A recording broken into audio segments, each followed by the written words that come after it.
వరకట్నం అనేది భారతదేశంలో నిషేధం. కాకపోతే కానుకలు అనేటువంటి పేరుతో ఇప్పటికీ రాసుకుని మరీ తీసుకుంటున్నటువంటి రోజులు ఉన్నాయి. అయితే పేదవాళ్ళకి ఈ కట్నం లేక పెళ్ళిళ్ళు ఆగిపోయే రోజు నుంచి ఇప్పుడు పేదలు పెళ్లి చేసుకుంటే కట్నాలు ఇచ్చేటటువంటి సిస్టమ్ ఈ మధ్య కాలంలో కంటిన్యూ అవుతుంది.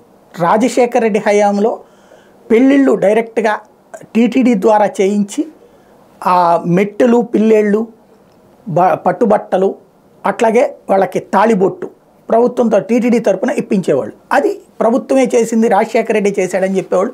అప్పుడు కరుణాకర్ రెడ్డి ఉండగా చేసుకొచ్చినటువంటి విధానం అది.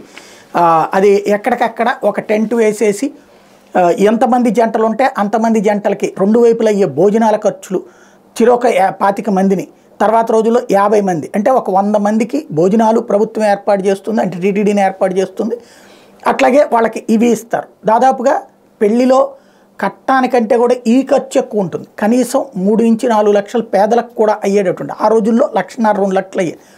అది టీటీడీ ఏర్పాటు చేసేది. అట్లా ఉండేటటువంటిది అది రాజశేఖర రెడ్డికి మంచి పేరు తెచ్చిపెట్టింది. అందుకే రెండోసారి ఎన్నిక అవ్వడానికి కారణమైంది. దాన్ని తర్వాత చంద్రబాబు నాయుడు వచ్చి ఆ సిస్టమ్ని తీసేశారు. అంటే రాజశేఖర రెడ్డి ఉన్నప్పుడే ఆ సిస్టమ్ ఏం చేశారంటే తర్వాత దాంట్లో ఎక్కువ తినేస్తున్నారు అన్నట్టుంది. అంటే 10 జంటలకి ₹1 కోటి ఖర్చు అయిపోతుంది అన్నటువంటి ఉద్దేశంతో దాన్ని తీసుకెళ్ళి తిరుమల తిరుపతి దేవస్థానం కొండపైన మాత్రమే పెళ్ళిళ్ళు, అక్కడ ఇప్పటికి కూడా పెళ్లి చేసుకునేటటువంటి వాళ్ళకి అవన్నీ ఇస్తారు. అక్కడ ఉచితంగా అర్చకుడిని కూడా ఏర్పాటు చేసి పెళ్లి చేస్తారు. అది టీటీడీ ఏర్పాటు చేసుకుంది. అది చంద్రబాబు గారికి అది గుర్తుంది. అందుకని తాను అధికారంలోకి వచ్చాక ఏదైతే కేసీఆర్ అక్కడ కళ్యాణ లక్ష్మి, షాదీ ముబారక్ లాంటి పేర్లు పెట్టి ఏదైతే 3 మతాల్లో ఉన్నటువంటి వాళ్ళకి డబ్బులు ఇస్తున్నారో అట్లాంటిది ఆంధ్రప్రదేశ్లో కూడా ఒక కాన్సెప్ట్ తీసుకుని వచ్చారు. దానికి పేర్లు పెట్టినటువంటి పరిస్థితి, అంటే దాంట్లో ఆంధ్రప్రదేశ్లో అట్లాంటి పథకాలని తీసుకొచ్చారు. అప్పుడు ఇచ్చినటువంటి డబ్బులని ఇప్పుడు జగన్ ఇవ్వట్లేదు. జగన్ వాటికి పేర్లు మార్చి మళ్ళీ తనిస్తానన్నాడు. వాటిని ఇప్పుడు పెళ్లి కానుక అన్నటువంటి సంబంధించినటువంటి ఇష్యూ. ఇందులో చంద్రబాబు నాయుడు టైంలో షెడ్యూల్డ్ కులాలకు సంబంధించి 40,000 రూపాయలు, షెడ్యూల్డ్ ఎస్సీ ఎస్టీలకి 40,000, కులాంతర వివాహం చేసుకుని 75,000 ఎస్సీలకి అది. అలాగే షెడ్యూల్డ్ తెగలకి 50,000 రూపాయలు, అట్లాగే షెడ్యూల్డ్ తెగల కులాంతర వివాహానికి 75,000, బీసీలకి 35,000, అట్లాగే బీసీలలో కులాంతర వివాహానికి 50,000 రూపాయలు, మైనార్టీలకి 50,000 రూపాయలు, విభిన్న ప్రతిభావంతులు అంటే దివ్యాంగులకి 1,00,000 రూపాయలు ఇచ్చేవాళ్ళు, భవన నిర్మాణ కార్మికులకి 20,000.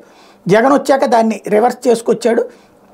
ఎస్సీలకి 1,00,000 రూపాయలు, కులాంతర వివాహం చేసుకుంటే 1,20,000, ఎస్టీలకి 1,00,000 రూపాయలు, కులాంతర వివాహం చేసుకుంటే 1,20,000, బీసీలకి 50,000 చేశాడు. అలాగే కులాంతర వివాహానికి 75,000 బీసీలది, మైనార్టీలకి 1,00,000, అలాగే దివ్యాంగులకి 1,50,000, భవన నిర్మాణ కార్మికులకు 40,000.